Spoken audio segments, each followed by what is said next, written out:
Welcome, and thank you for downloading episode 54 of Suplex City Limits for Saturday, April 9th, 2016. As always, it's your boy Jim Vicious, along with the Hans to my Franz. Yeah, I could easily crush your head like a grape anyhow, but what would that prove anyway? It's Rando here. And this week we are joined by four-time guest, co-owner of Fully Loaded Wrestling, Jared. How are you, sir? Woo! I'm good. I didn't take a shit on you in the intro for the first time ever. They introduced me as a four horseman. I'm the only motherfucker on this podcast 4 times. That's right. That's true. Suplex City Limits available for listening everywhere fine podcasts are found. We follow back all followers on Twitter at Suplex City Limit. If you'd like to check out our Facebook, you can see our Hall of Fame. It's facebook.com/Suplex City Limits. Buy one of our lovely t-shirts at ProWrestlingTees.com/Suplex City Limits. Send us a message, get a shout out on the show. We have 3 awesome designs to choose from. And let's talk about some wrestling. Oh, do we have to this time? I figured, maybe we talk about our arts and crafts projects, maybe our feelings. Our feelings? Yeah. Was there wrestling this past weekend? Yeah. Something, right? I was so fucking exhausted by the end of the weekend. I live tweeted everything this weekend. Oh, man. NXT Friday, Hall of Fame Saturday, WrestleMania for 42 hours. I did not watch the Hall of Fame live. I was like, nope, I only care about 3 people inducted. I'm only going to watch those 3 people. That's right. And I live tweeted Raw too, so the Twitterverse should be pretty sick of me at this point, I would imagine. But yeah, man, the Hall of Fame, we can touch on that, I guess, if we want to later on here, but let's talk about WrestleMania, dude. Ugh. 6.5 hours. That thing started at 4:45. Yep. I watched the whole thing. So did, the pre-show, but all of a sudden there was a match at 4:45 between Kalisto and Ryback, and I'm like, oh, so have fun with that one in front of what would have normally been a really good Raw crowd, but because it's a 100,000 seat venue, those 10,000 people, it looked like they were wrestling to nobody. Oh, bad. Isn't it an empty arena match? And just a waste too, because Kalisto had a really cool get up for it. He had a special mask, pretty good shit. Ryberg is just Ryberg, so That was actually a decent match. I feel like Kalisto made him look good. that's a feat in itself. He Right. bumped all around for him. Well, yeah. He And won, so. Ryback takes off the turnbuckle, and Kalisto drop kicks him into it. Why do you, dude? Don't take that shit out. You take that off, you're gonna get knocked into it. That's just how it goes. Come on, we've seen this. You ever watch wrestling, Ryberg? And he hits him with a Salida del Sol to retain the championship. That was good booking on that. I was fearful they would drop it to Ryberg. Although I know, I just wish it was on later. It should have been on after the 45 women match. Right? Yeah, exactly. We have the the 5-on-5 women's Total Divas versus Bad and Blonde. Which only 2 of them were blonde, so. Yeah, I don't know really where that. I guess it's The other Team Bad. ones were bad, obviously. Yeah, obviously. Bad at wrestling. Yeah, dude. This is your in-ring debut of Lana. All about 20 seconds of it. Still managed to look like shit in my book. She got the fuck out of there. Yeah, dude. That was. They didn't really do much with her. They kind of sent her in there and pulled her back out of there. It's kind of like Bree's unofficial retirement, or I think she did retire. I thought it was funny. The second she got up on their shoulders, they immediately cut away. Yeah, dude, they did. They were just like, "Fuck you, no, you're not going to be doing this on our shit." Fuck you. Yeah, exactly. I'd seen Nikki Bella on the red carpet for the Hall of Fame. I was like, "Who are you wearing?" Oh, that's a neck brace. Never mind. Ouch.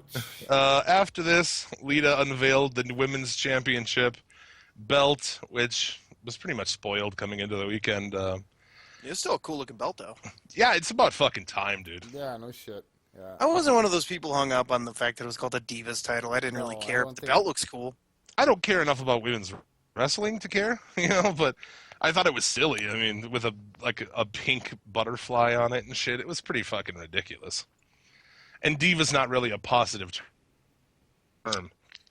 I wanted to move away from divas and more to women's wrestlers. So now that they're no longer divas, they're gonna have to get rid of some of these divas, Yeah. like Eva Marie, because that's what she is. She's not a woman wrestler. No. She Man, is a diva. when she hit that horrible sliced bread number 2, I immediately was like, God damn you, Brian Kendrick. Stop it. Stop trying to teach her cool things, because she can't do it. Yeah, you know what she calls it? What? The sliced red number 2. Fuck you. Just everything about her is awful. God damn it. Dude, she is fucking. I mean, it's obviously it's like fucking X-Pac heat, but it's like, dude, she has the most heat on the fucking roster. Her and Reigns. Yeah. Put them together in some sort of Shit. sinful, can't talk, can't wrestle, but look good fucking faction. Oh my god. I don't even think that chick looks good. I don't understand the thing with like everyone's like, well, she's so much hotter than all these other women. Like, is she? She looks like she's made of plastic, man. She's fucking gross, that bitch. I would be confident to say I'd probably rather I would find 7 or 8 of these other women more attractive than I do Eva Marie, but Agreed. I digress.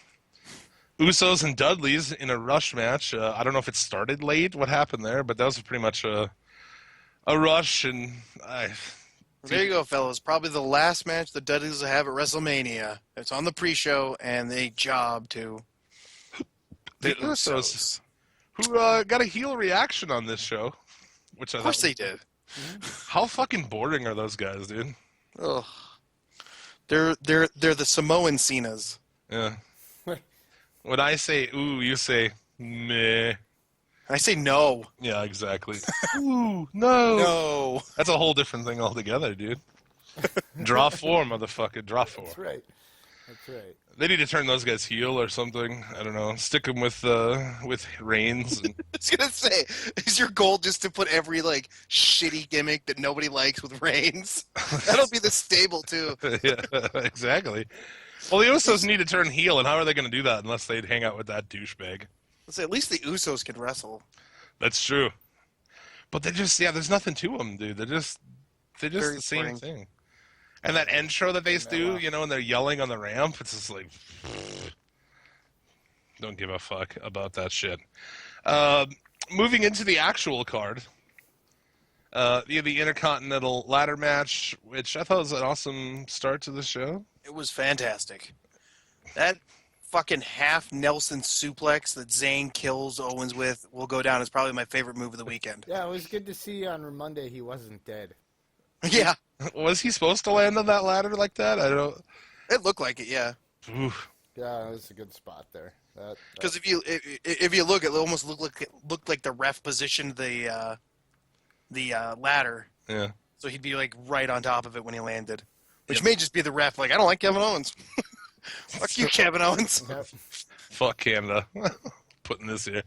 Yeah, I thought it was full of high spots. I like spots, so that's good. Yep. All in all, I mean, Stardust always doing some crazy shit. Pulled out the polka dotted ladder. I thought that was all right. That was cool. Which he had some crazy like outer space name for. Which It's the like pay window to the Galactic Empire. I don't know.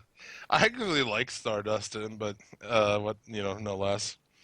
I was originally pretty like irritated with the finish on this, man. Zack Ryder. Well, when you want someone who's as red hot 4 years ago as he was to now win it 4 years later, you gotta pull that trigger. Woo, woo, woo, baby. Fuck. Dude, I just felt like swerving for the sake of swerving right there. Yeah. Is all that really was. And I'm like, there's no way, dude. Like, I was like, he's going to lose the belt tomorrow. It'll be gone tomorrow. And you were right. I guess it made for a decent moment. I feel like that guy is a hard worker, and he's fine. I don't know. Company guy. He got himself over when they wouldn't do shit for him, and he was punished for getting himself over. I don't mind him. I just think you could have given it to someone cooler or better. I also felt like this should have been just Zayn and Owens, but whatever. Yeah, but God, what is it? I read something. It was like Meltzer said, but they didn't know how good Zayn would be, how healthy he'd be after facing Nakamura, and if he could have a decent one-on-one match. Well, that's So that's why they changed their plans. That was a fucking war with Nakamura, man. It's good. Tremendous. WWE branded match of the weekend by far. Oh yeah. Oh yeah. A lot of people were saying it was like one of the weekend matches of the weekend, but I know that there was like, I believe Ricochet and Osprey had a match, and then I heard that one was really good as well. I don't know where that one was, but no less, Ryder. I think it was probably an Evolve show, like Evolve 58 or something like that. There you go. And the crowd actually kind of got behind it. I was like, well, at least it's not someone you hate. But from there, it was kind of downhill on the finishes, man.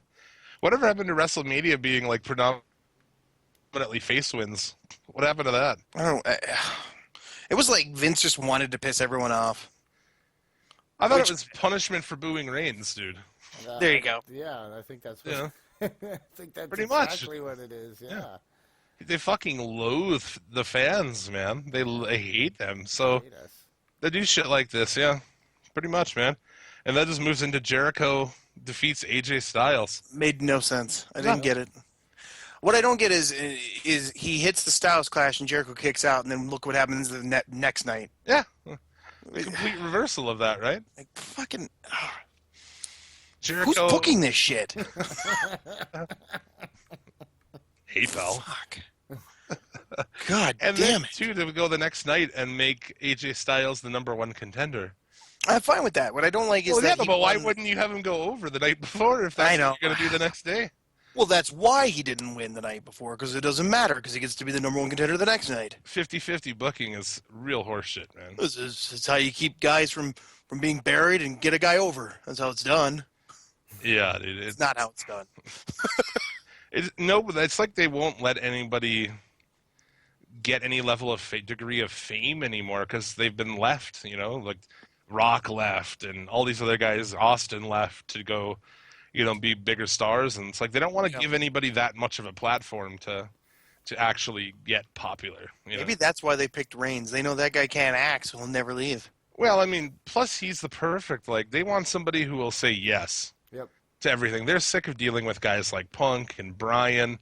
I guess actually I heard Bryan was pretty much behind whatever they wanted to do. But Say he jobbed to Sheamus in 18 seconds. But they don't like shit like that with Michaels or Austin. Actual artists and actual people who have integrity are going to argue points and have disagreements and have their own creativity. Whereas somebody like Reigns, they're like, go out with this dildo on your head. All right, believe that. I believe that. I'm gonna wear this dildo on my head the best, believe that. Nonsense, though. Gonna wear this dildo on my head, believe that. I'm gonna be the best dildo head wearer ever, believe that. Believe that. League of Nations and the New Day. Oh.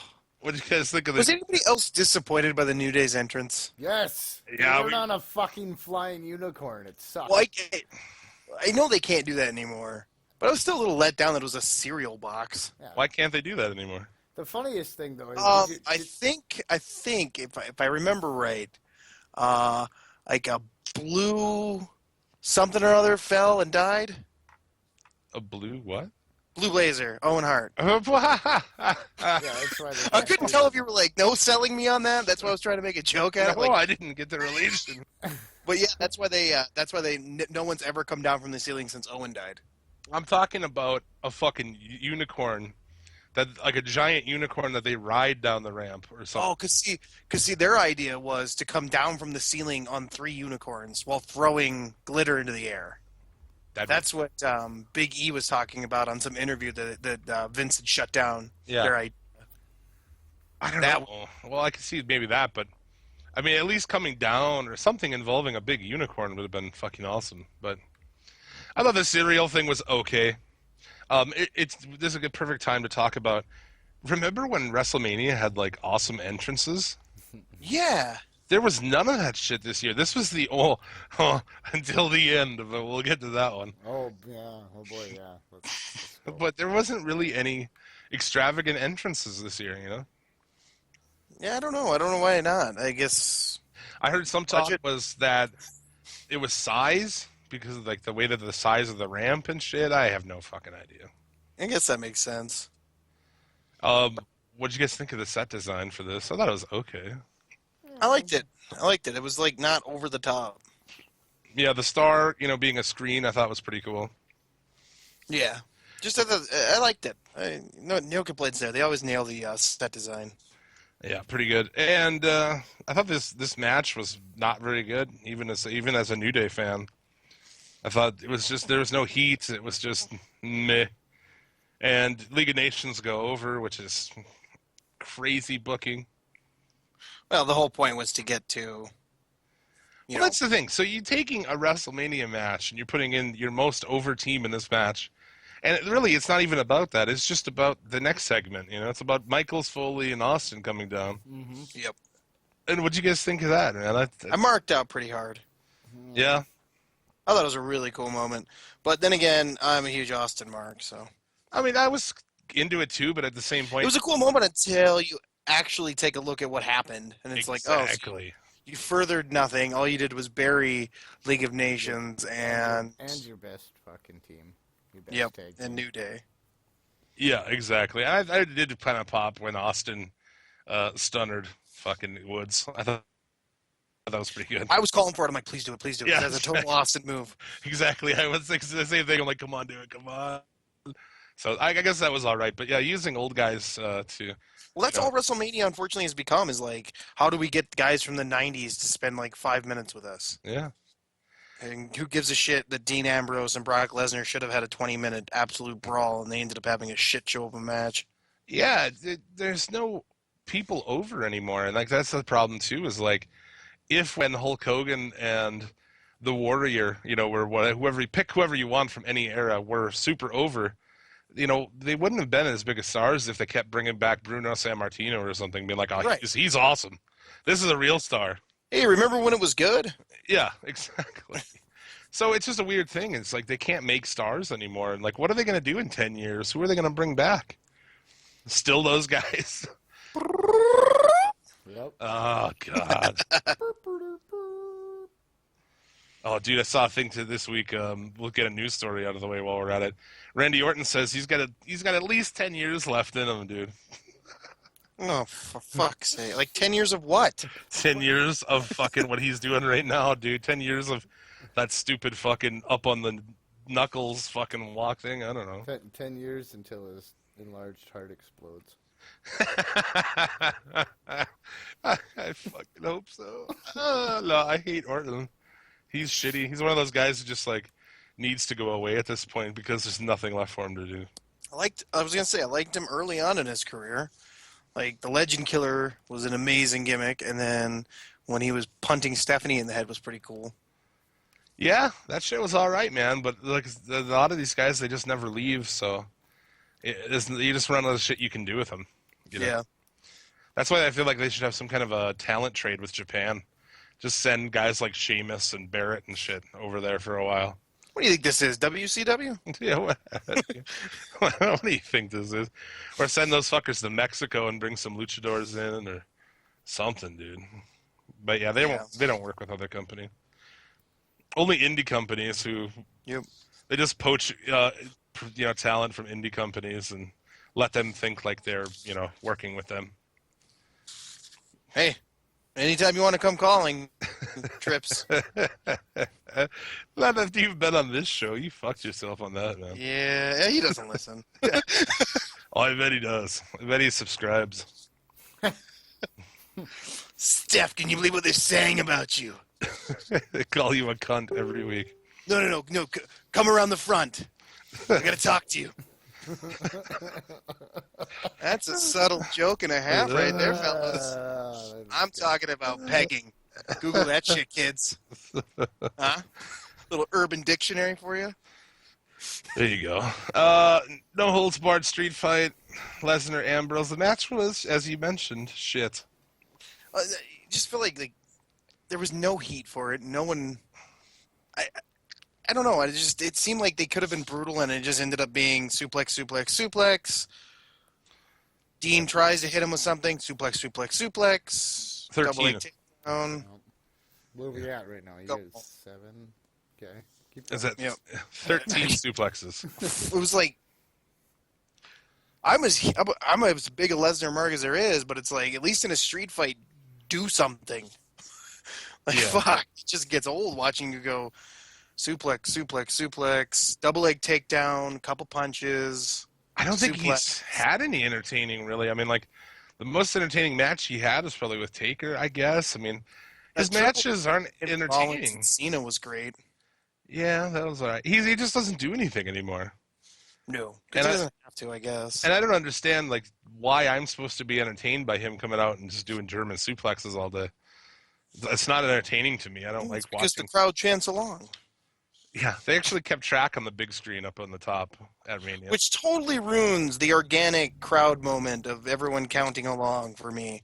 Like, oh, so now, great, now we're just Pavlov's dog for you guys. Just Oh, another thing you've I, ruined. I heard they had like applause cues and shit.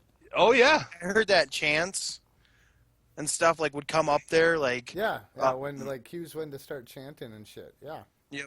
it would come up with during They Charlotte's literally had- match. So someone took a picture, or no, there was a video I saw. It was like 6 seconds as the crowd was chanting Nakamura. Up on the big screen, it said "Let's go Roman." What?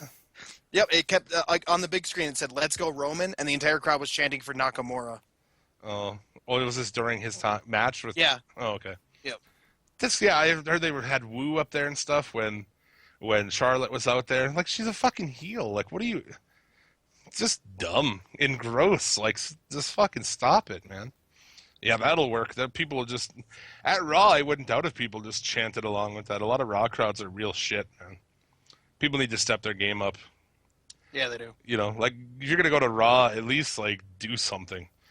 You know, these crowds just sit there, and rightfully so. The shows are fucking trash usually, but do something at least. And yeah, for this too, there was no real weapons used. You know, I mean, he didn't use the bar. Gazillion chairs.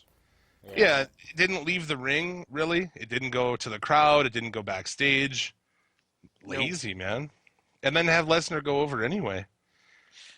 Yeah, and to tease that barbed wire, I got why they didn't use the chainsaw, obviously. But to tease the barbed wire bad for as long as they did and make such a big deal out of it and then to not use it, it's like just, again, it's just a giant fuck you to your fans. Mm-hmm. Which is sort of, I think, now their goal. You could have at least like had a fucking fake chain on the chainsaw and at least let him like fire the thing up. You know, I mean that would have been something. You know? Yeah, but no, he's supposed to look crazy, but really he just comes off looking stupid. I mean, if you had any balls, he'd try to attack him with it and cut into the announce table and it get wedged in there and he just leaves it there. Maybe, You know. maybe it was out of gas from Balor's entrance. From Yeah. like, prior. From Balor's ridiculous, nonsensical entrance. Balor took his heat, dude. Took my heat. And yeah, I feel like the only reason you make it a no holds barred street fight is so you can put Ambrose over. That makes it completely okay for him to win. How many more fucking pay-per-views are they going to bury this guy, man?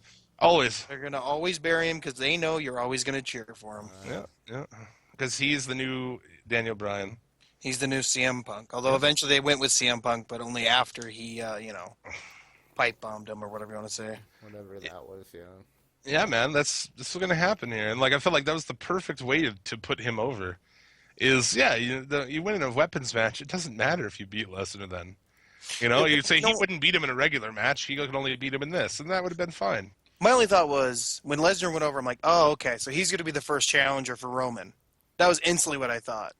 Oh God, And- you think they'll put fucking?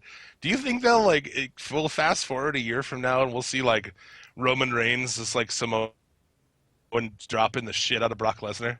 Yeah. Oh my God, it knows no bounds, dude. Yeah, I don't know. The effort they'll put into pushing that guy knows no fucking bounds. That's gross. Fuck that. Shitty match. Women's match was, I think the women's match and the ladder match were the matches of the night. I was going to say, for me, the women's match was match of the night. Sasha was on point. Yep. Charlotte was great. Becky was okay. I don't know about, I guess, how do you feel about Flair being put into it? Like, as far Love as it. you like I love it. There's not enough heel managers. I love it. Yeah, it is good. I And mean, the fact that he took that bump, I was like, Flair. I was surprised he didn't come up bleeding. yeah, or crying and bleeding. Yeah, I heard he wanted Yeah. to blade. He was begging him to let him blade, but they wouldn't. So, please let me bleed. Oh my God, like, That's the greatest moment of my life. okay, I'll give you that. That's my line. I'll give you that, but at the same point, it's sad to see a man at 70 years old having to take bumps because he's pissed all of his money away.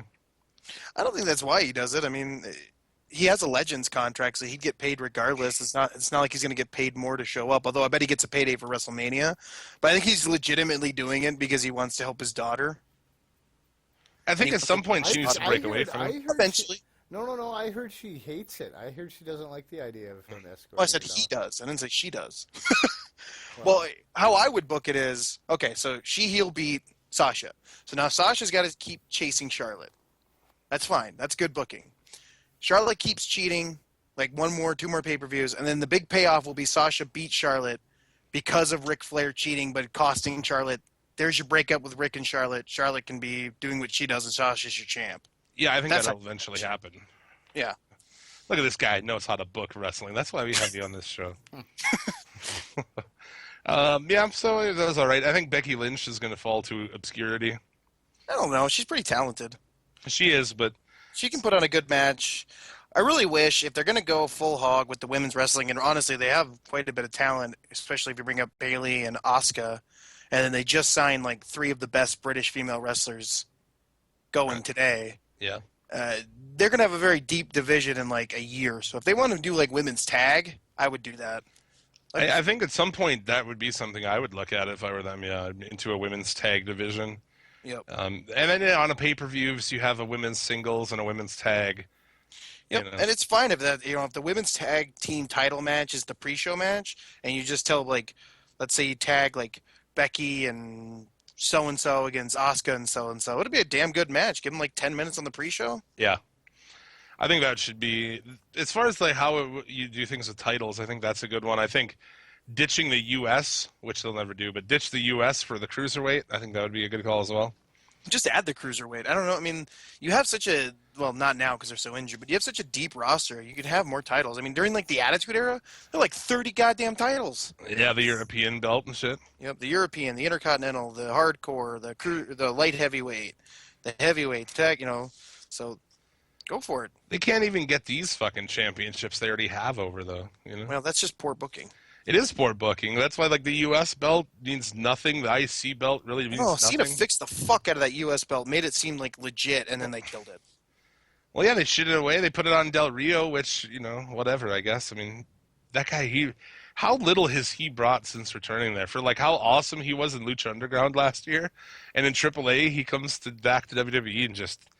I guess they did that to him, man. Yeah. They put him in that... Is it them, or is he just lazy? They put him into that Next Americans thing immediately, which yeah, is, like, that's true. the stupidest idea ever. Yeah, I that didn't was get pretty that. much killing it before it was even born, man. And legit, the Mexican government was like, yeah, no, don't be doing that shit. Because they have, like, a strict deal down there about putting their flag, like, in shit. And, Yeah. like, the idea of, like, cutting the flag in half and putting it with the American flag, like, they were not happy about it. So, yeah, but that was a nonsense thing, man. He could at least be, like, you get you're looking for a Hispanic star, and then you bring him in, and it's like, he's not even going to be worth anything to Hispanic fans. Yeah. It's just stupid. So yeah, I don't know. enjoyed Sasha's shout out to Eddie. That was really cool. Yeah, the 5-star Frog Splash. Mm-hmm. And her outfit. Not the 5-star, I guess, but the Frog Splash. Yeah. Yeah, the outfit as well, man. I thought that was that's good. I'm missing little details here. Yeah, they even said like on the broadcast, they're like, she's That's good. she's wearing the outfit for her hero Eddie Guerrero. Like, the reason she got into wrestling was because of Eddie Guerrero. Right. Yeah, So- that's fucking awesome. And what do you think of the her entrance with Snoop Dogg and the That was chick cool. who couldn't sing that part for some reason? What I was thought up it with made that? her look like a big deal. Yeah. They actually gave the divas entrances, and they made her look like a big deal. They also made Charlotte look like a big deal, which made you realize Becky was not going to win that match. Oh no. Because they got her out of there like as quickly as they could through, so they could have Charlotte and Sasha have their big moment. Do you feel like multi-person matches have gotten really lazy these days? Like, everybody finds it completely acceptable to just, like, one knee it on the side of the ring for minutes on end and shit. Yeah, it's hard to work those triple threat I matches. mean, no, I'm not saying it is. I understand that it is, but I feel like they've just really, like, they're like, it's how it is. Ladder match is the same thing. Yeah. Where it's kind of lazily done. Like, is everybody kneeling around the ring right now? Like, that's bullshit. I don't know. I feel like you could do a better job of it. Yeah. Because if you're going to have a three-way match, do shit with it. Don't just have, like, one guy goes to sleep outside for fucking 5 minutes. God, what was that? It was Dean Malenko and two other cruiserweights, and I can't remember who it was. And it was just like this guy would hit it like a German, and then he would run up on the guy and hit a fucking tiger suplex, and it was just like nonstop. There was no rest. There was no guy just hanging out on the outside, like you just said. Yeah, And it was just exactly. nonstop. But then you realize, oh right, it was Dean Malenko and Rey Mysterio and Psychosis or whoever it was. Those guys are I think I recall amazing. a Malenko Benoit Guerrero match, perhaps like that. Yeah. Something like that. Yeah, it was a triple threat in ECW. Oh, yeah. Fucking Benoit was just dropping everyone on their head, and Dean Malenko was just grabbing everyone out of the sky and killing them. You remember when wrestling was awesome? Oh, I didn't even think of that. Really glad I said Dean Malenko was the one snatching him out of the sky and killing him. This segment brought to you by Chris Benoit Daycare. Right. Oh, fuck. And then we have the Hell in a Cell match. What a fucking piece of shit this was. What? You didn't buy Shane as a shooter?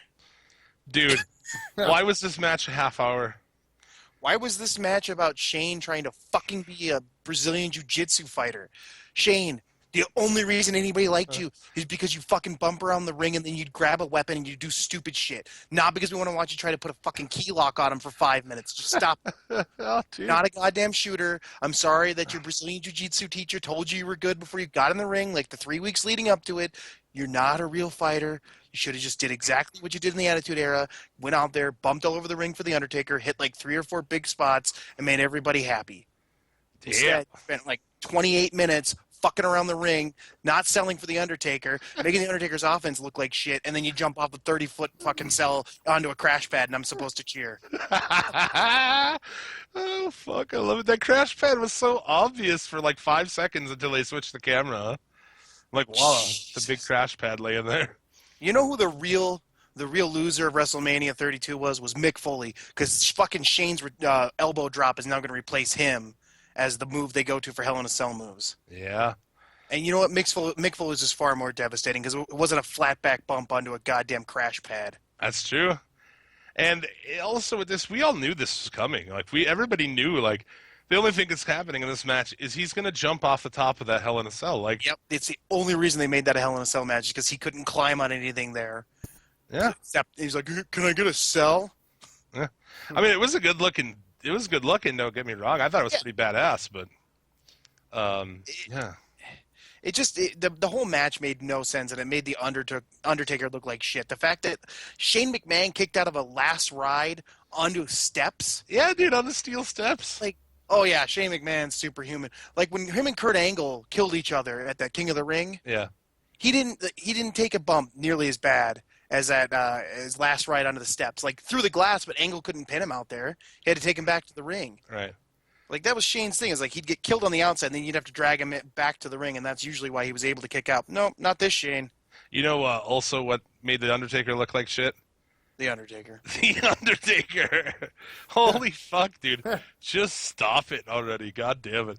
And like we've been saying, I mean, obviously a whole year on this podcast, but I've been saying for like, fuck, 7 years or something that this guy looks like shit and needs to retire.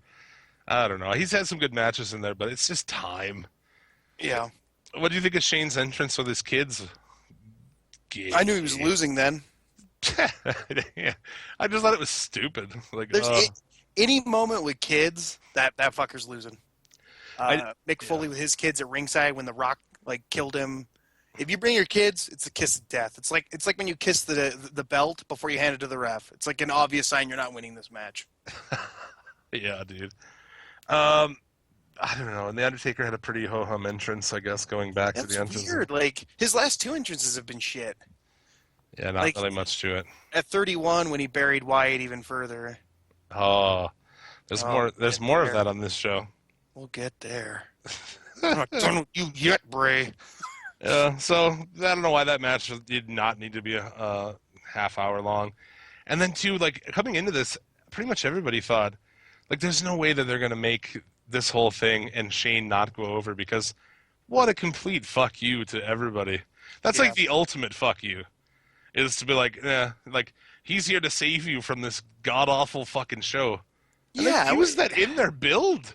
You know, he's like, oh, ratings are shit. This show sucks, and everything. Like they use that in the build, and like then they just have him lose anyway. I, And they specified like this is not. It was Undertaker's last WrestleMania. Well, okay, he still could have had SummerSlam and all these other ones, and retired somewhere else. You know, yeah. I mean, dude, I just thought it was a. Why book this if you're not going to have Shane go over and then like at least like the next day try to refresh your show with something, new logos or new music. Fuck new music, right? Tonight is the night. No, tonight is not the night. Tonight is the night I don't tune in, which is every night now. Oh, dude. Did you watch the one after the one we're going to talk about tonight? It was actually it was your only chance to see a decent Raw for a I don't have whole year. cable anymore. Yeah, well, So I read about it though, so I was ready. I did my research. yeah.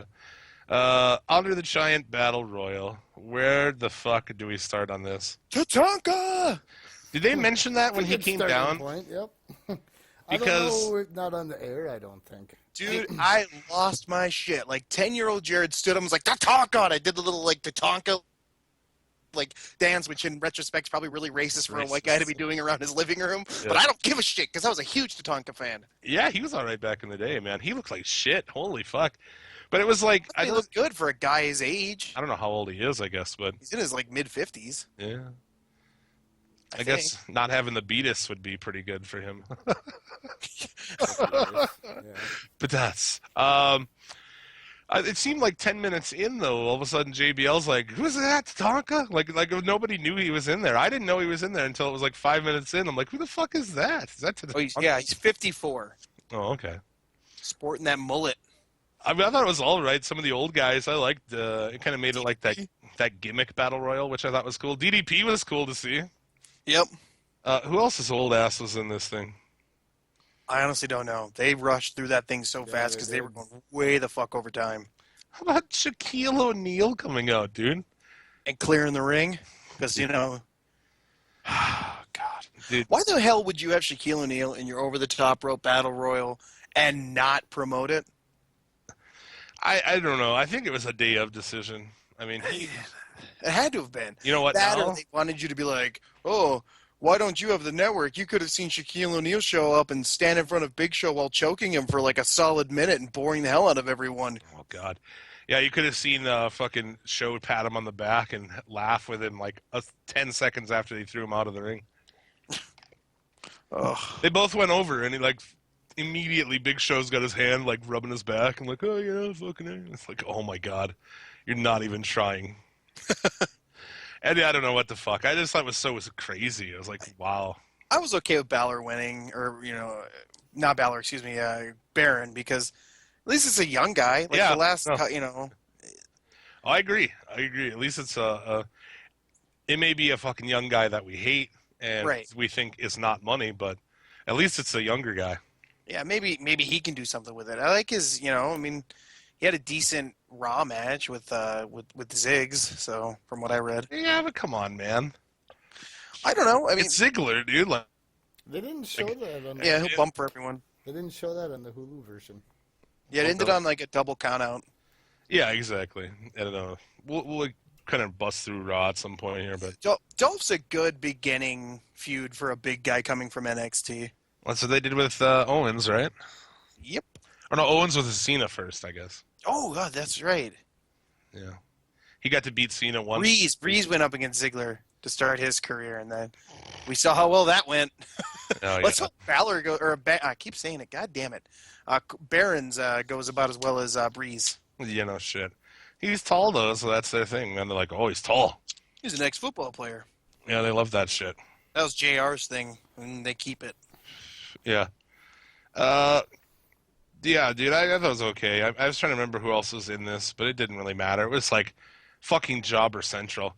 You know, there wasn't a single person in that match that was relevant to anything.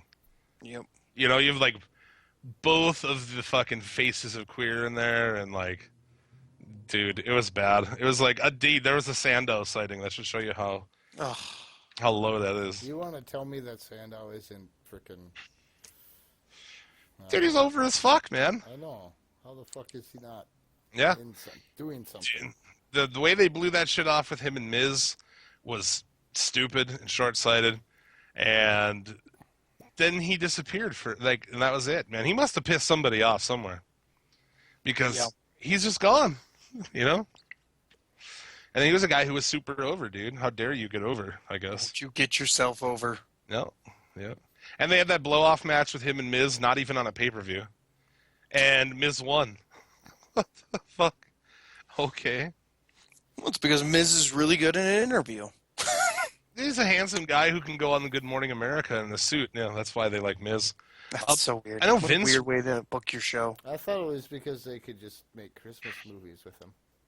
That too. I think McMahon's really high on him, but I've heard like behind the scenes like Triple H hates him.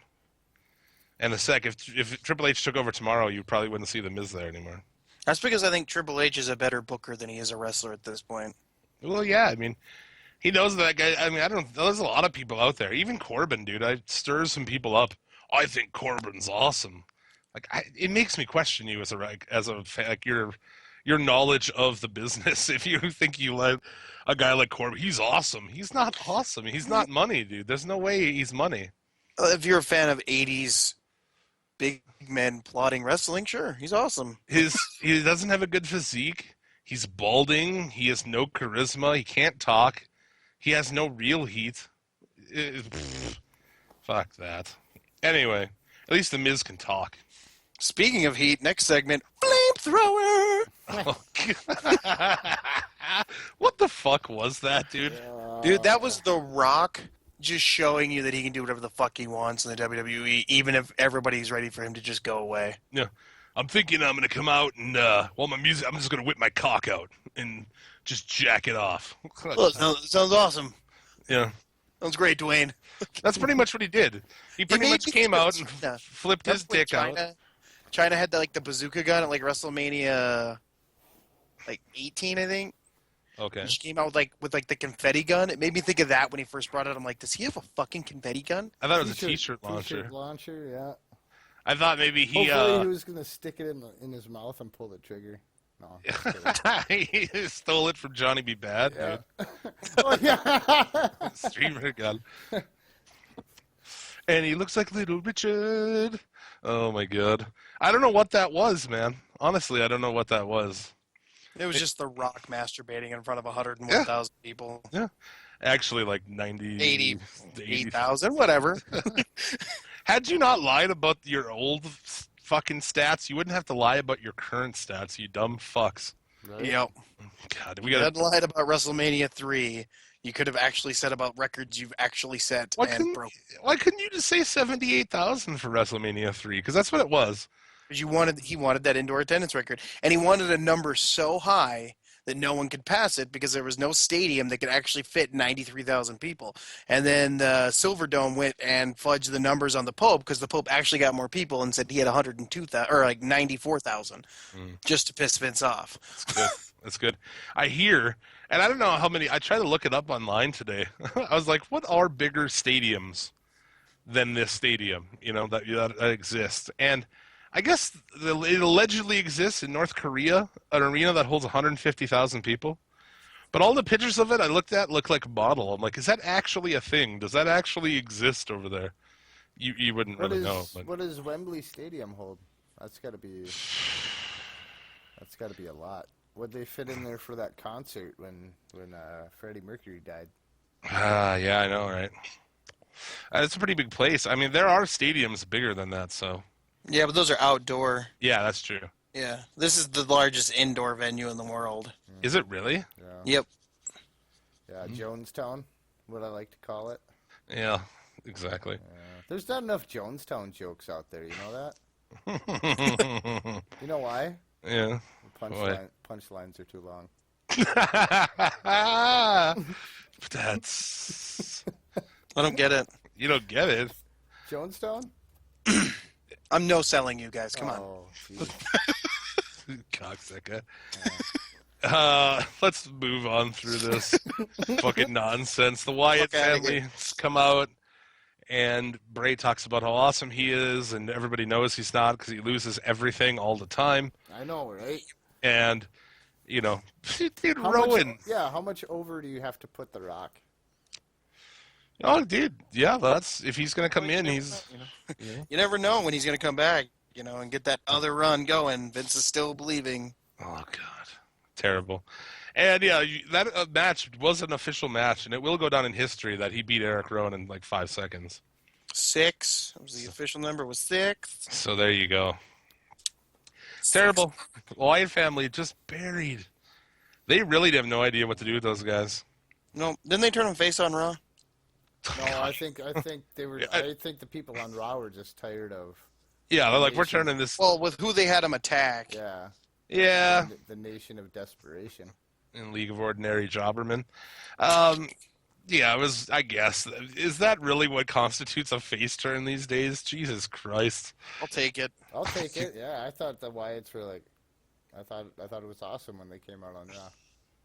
I think Bray could be a character of that kind of, not really like Sting, but, a fucking righter of wrongs and shit like that. But we'll see. A distorted justice kind of character. I wonder what WrestleMania would have looked like had Wyatt not gotten hurt and had like the rest of the roster not gotten hurt. Wyatt would have lost to fucking Orton or something. He would have lost to Lesnar, I think was the original plan. Fucking, yeah, that's good. They have one guy right now I'm interested in seeing wrestle Brock Lesnar, and he's still in NXT, so as soon as bring up and give us Joe versus Brock. I'd watch Owens versus Brock. Yeah, I'd watch that too. Yeah, I'd watch that. Kevin Owens carries himself with a swagger that really would legitimately make me think he could beat Lesnar. Yeah. I think Joe's the most interesting option, though. Yeah. I want to see Lesnar take a fucking muscle buster, that big fuck. But yeah. He'd have to take a bump then. Yeah, well, that's true. You get into the main event of the evening. Which, one of the Wrestle Observer writers gave a resounding and awesome 1 star. Dude. It is one of the worst main events of all time. Yes. At WrestleMania. Oh, yeah. Rounding out one of the bottom 5 worst WrestleManias of all time. Halfway through this show, I talked to you, and I was like, just to gauge what you were at on it. And you were high still at that point. Not really high. I was really high, but you were high on the show. Yeah. At that point, I was high and I ran. And that lasts like hour and 2 hours just fucking shit. And you're like, on this has everything. been great, and I'm like, oh, I can't wait to argue with you. But by the end of the show, you're like, yeah, this sucked. Yep. Dude, what in the fuck was with Triple H's entrance? Stephanie McMahon, are you fucking kidding me? That was the most ridiculous thing I've ever seen. It made me immediately think of Tina Turner in Thunderdome. Two will enter. One Yeah, will then leave. I was going to say, and then people pointed out that it was Ghostbusters or some shit, and it's like, Jesus Christ, what are you doing? Dude, I don't understand Fuck. at all. All that shit, and they're sitting up there and like, you pieces of shit, and it's just like, wow, this is so stupid, dude. Dressed like fucking China or something. I don't understand at all. Yeah. She tucked her dick in well, though. God, her voice is fucking gross, isn't it? Well, see, have you ever gone back and listened to like 2001 Stephanie? Yeah. She sounds like she just got out of college and she's so happy. And now it's like this. Yeah. Now it's like she smoked like 4 packs a day. Dude, she's her fucking... cycling through testosterone. Yeah, her testosterone levels are that. fucking high. You know that shit. Absolutely. That meme I saw, it was like when your girlfriend or wife lifts more than you, and I'm just like, no. Yeah, no thanks, man. Her giant fucking arms. She was best looking when she was like a chubby mid-20s, I thought. But whatever. And then, Roman Reigns, Robot Reigns. The slamming down with the fist thing. Oh. Did you see the sign on Raw? It was like, "Don't quiet us. We pay for this shit."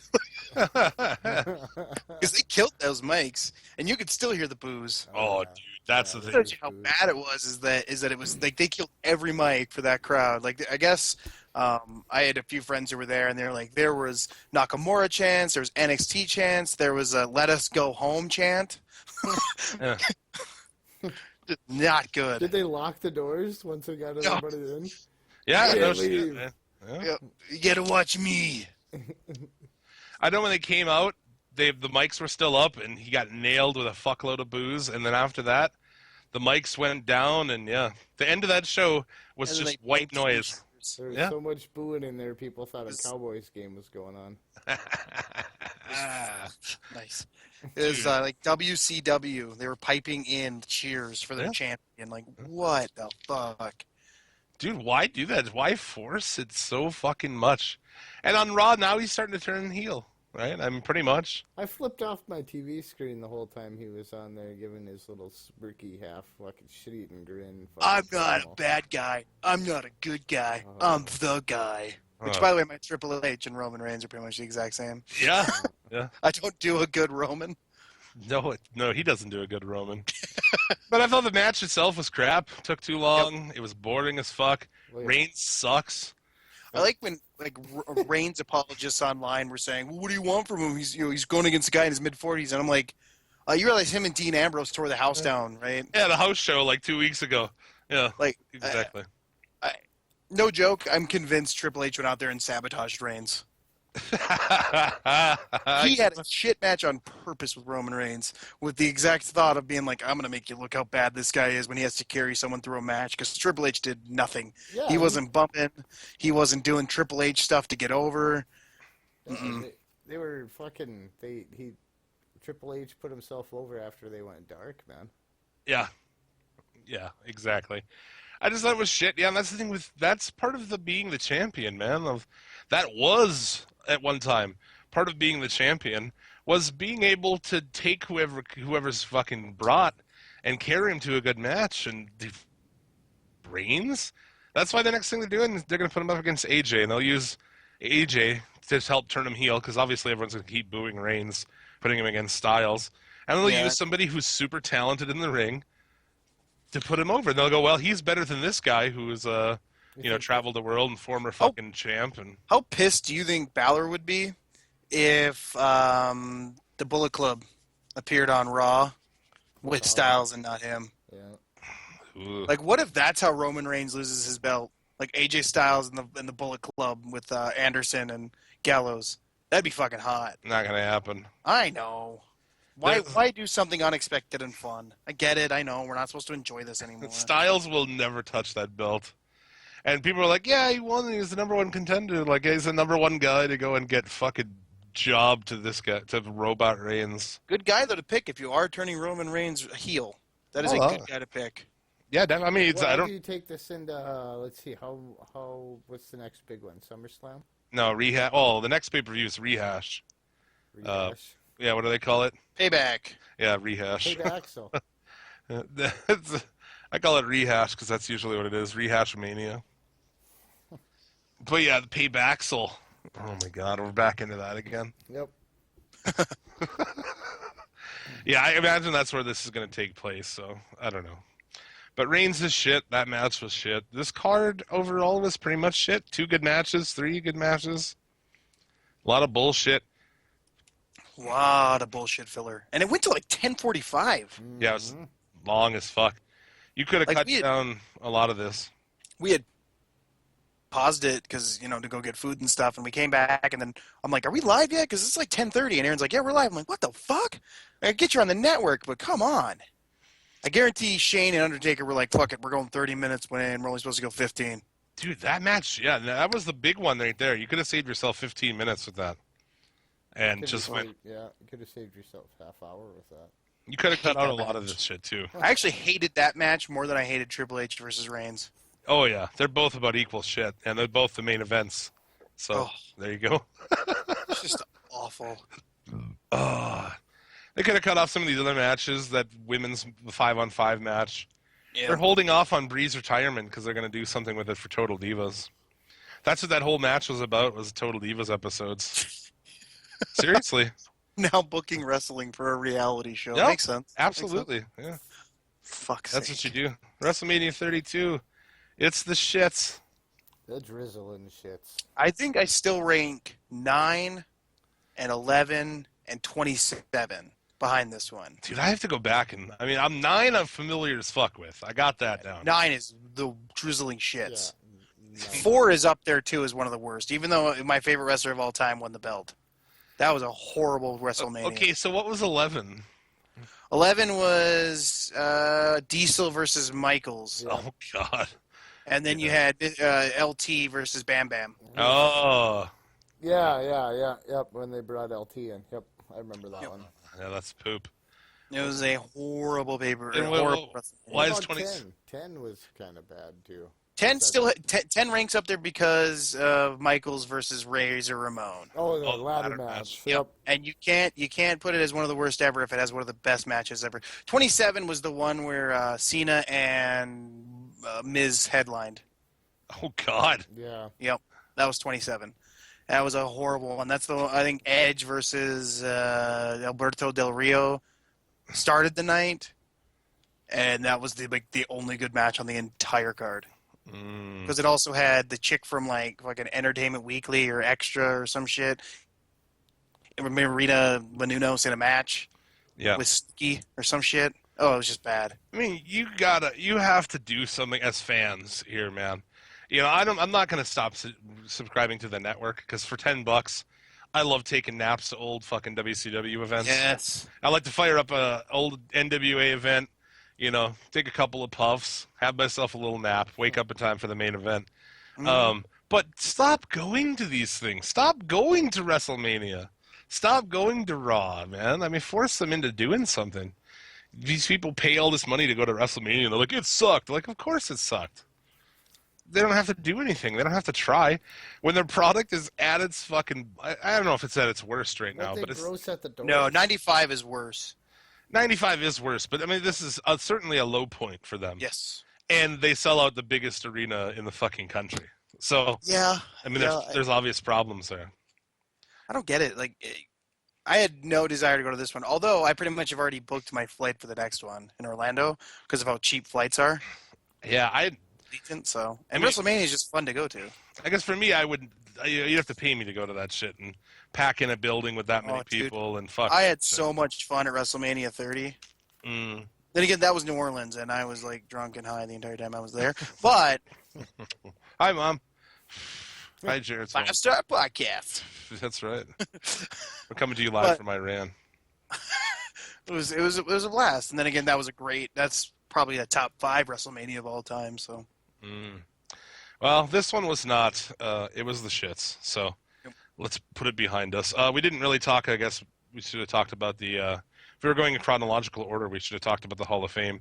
How about Kevin Von Erich calling New Day the New Gay? Did you see that? New Gay Boys or whatever. Yeah, called them New Gay Boys, and I was like, that's fucking awesome. Like, that became New Gay Rocks was an immediate fucking hashtag on Twitter. Other points of that, I mean, Ric Flair did his third induction speech. Like, he was putting himself in the Hall. It was like he was accepting a Hall of Fame. I thought he was trying to put his daughter in the Hall of Fame. Or he was putting himself in again, or his daughter, or Ricky Steamboat. Because he just sat and talked about him and Ricky Steamboat wrestling. I'm like, dude, this is about Sting. I thought he was putting in Missy Hyatt's vagina. There you go. I just think he's outside the ring, fine, but god damn it, don't let him do speeches and promos and shit anymore. Because he's off his rocker, man. I really enjoyed the Freebirds. I don't care how long. I could have listened to them talk another 20 minutes. Yeah, that was okay. I was working on, what the hell was I, making food or something at that time? I enjoyed it I because was fucking around. that was such a Freebirds mark. But dude, he was singing at the end. That was terrible. That was dumb. But that's a total Michael Hayes thing, though. Like, I expected to do it. Vader also was very awkward. I mean, the whole thing is just really weird. Sting had a great speech, though. It bored me. Yeah, they bordened you. Yep. I made that shit. Jared loves Sting. Steve bordened you. Oh, my God. Uh, This was not my Hall of Fame. Like, the only ones I was excited for were the Freebirds and Stan Hansen. yeah. Whatever. Stan Hansen seemed like he might slip into dementia at any moment in this thing, but it was good to see him. Stan Hansen's a badass, and I'm pissed that they got to put him in their Hall of Fame before we got around to putting him into ours. I feel like he should already be in ours. We kind of dropped the ball. But now we got to wait a decent amount of time, so we're not copying them. Yeah, take that, Stan. Take Yeah. that stand. Should have took our call first. Yeah, that's right. That's why Jared's putting Sting in tonight. Oh, fuck. Putting in the Hall of Fame. 80s Sting only, though. Did you Surfer catch Sting. Ambrose? Like, I saw a little video of him, What like, the acting fuck? Yeah. drunk and high. What was with him, dude? I think he just doesn't give a fuck. Like, in all honesty, I think that's probably why they keep burying him, is they know they can. I was like, Because they know he'll just hang out. I thought he was high or drunk or something. He's wearing Yep. shades. He seemed fucked up, dude. Well, did you see him talk to Renee? Yeah, that's what I'm talking about. Oh, yeah. Because I know he was sitting in the audience with sunglasses on, and I'm like, that motherfucker's high as shit. He's like, Probably he's just, like, probably he's- just did a line of coke off her ass before they came yeah, that's out. probably. He's like, you see my shoes, and he's sitting talking about his shoes. Like, what the fuck, man? What a weirdo. That or it was a rib because people make fun of him for never dressing up. So it was like a rib, like, oh, I'm going to point out all the stuff I'm wearing and how good I look. Yeah, he still looked like a fucking. He looked like a homeless guy you gave a suit to go get a job. To go to a job interview. Yeah. Pretty shitty. But all in all, Hall of Fame is whatever. It's Saturday evening. I'd like to fully embrace the WrestleMania weekend. I like the Friday show, Saturday Hall of Fame, Sunday WrestleMania. It's fun. I had a ton of fun on Twitter with all of our followers at Suplex City Limit. So props to all of those people for fucking hanging out and making it way more fun. But aside, let's move on from terrible wrestling to badass wrestling, fully loaded wrestling, April 15th, Oh, hey. 16th. You did the segue this time. Fully loaded turmoil. Oh, it's going to be awesome. This show, we've elevated our show. This is now a 6-star podcast. Hell yeah. About to go 6.5. Let's take it But up. we're coming back to Fargo. We got banned from the venue we had there last time. Thanks, Hooligans. Shout out to the Viking War Party. Dude, that match was fucking madness. I heard a security guard thought it. He thought it was gonna pull his gun out or something. It was crazy. Yeah, the sheriff deputy was going to tase one of them. Broken glass, throwing shit around. Kids are getting almost hit with chairs. It's wrestling. The hooligans walking on broken glass barefoot.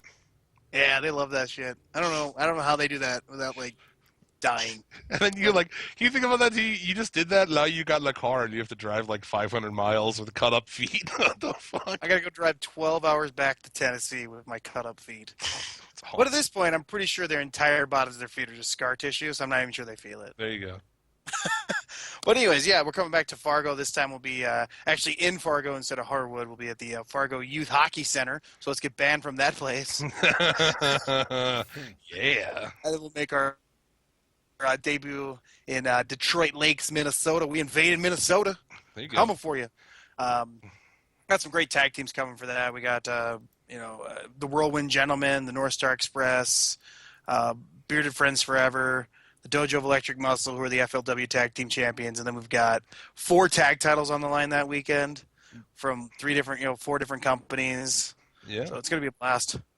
And you can catch it all on our YouTube channel. All of it. Yeah, in the upcoming weeks. How long is it usually the turnaround on that? That's about a couple weeks. A couple weeks. There you go. Yeah, we're usually, an event. We try to get as many episodes in before the next event. So I think we're up to 32 now. No, Yeah. 32 will be Tuesday. So we'll have night 1 of Fully Loaded Anniversary. So we'll be a couple weeks behind. But hey, if we can get you guys, you Suplex City Limits subscribers, to go ahead over to our Facebook or to our YouTube page and subscribe to our YouTube channel, we'll do cool, fun stuff. But we got to have more people to do it because we want to do live streams and shit like that. And we can live stream an entire event. I would love to see that, dude. That'd be awesome. Yeah, but a lot of people definitely check that out. A weekly YouTube show. It's full of fucking awesome wrestling, not bullshit. So take an hour out of your day and actually watch some good shit, man. This card has a lot of awesome people on it. Yep. $10 general admission, $15 ringside. What? Christian Rose versus Jacob Austin Young is going to be an incredible match. And if you guys probably aren't familiar with Jacob Austin Young, the dude hits like a ton of bricks. He is a vicious striker, and Christian Rose knows how to throw a punch too, so it's going to be incredible. You got Darren Corbin on the card as well. Yep, North Star Express. Him and Ryan Cruz have tagged together for about 11 years. Fucking awesome here. Off and on, so. Cannon on this show as well. Yeah. Yep, he's tagging with Heidi Lovelace, and they're taking on the Viking War Party for the 0-1 Tag Team Championships. So awesome shit. Yeah. Fargo, North Dakota, and Detroit Lakes, Minnesota. if you're anywhere close to that, make a trip, man. Tell them the Suplex City Limits sent you. You get a free high five. Coming your way next month, Rando and Jim. That's right. Are we ready to talk about that? We're going to break an exclusive right now? Oh, we put it up on our Facebook page that we're coming to Mandan, Bismarck, Mandan, May 21st, May 20th in Minot, and then we're making our debut right there at the Baymont, I believe. The Baymont in beautiful Mandan, North Dakota. Yes, what the sir. hell is the Baymont now? It's the former Seven Seas, I believe. Yeah, it used to be called the Seven Seas. Oh, okay. Yep. All right. But that's your chance to come out and hang out, man, and meet. We will be there. Yeah, definitely. Suplex City Limits will be there. Jared will be there. Any of our previous guests be there? Deicide, huh? Oh yeah, DSI will be there. There We got a couple bigger names coming for that one too, but I'm not gonna drop those yet. Those aren't exclusive. Those are exclusive to our Facebook page. So if you want to find out who's coming to the Bismarck Mandan area, get on our Facebook page, Fully Loaded Wrestling. I'm excited now.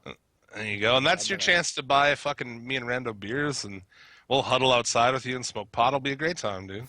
Oh, we're gonna smoke pot. I'm going to everywhere I go, motherfucker. Unless you're police, then no, I am not. Right. Then we're fine, upstanding young men. I'll be the fat high guy at the VIP table. But come on out, yeah, definitely check out those shows and. Hey, perhaps. I don't know. We'll be too busy doing other shit. I'd say maybe perhaps live podcast.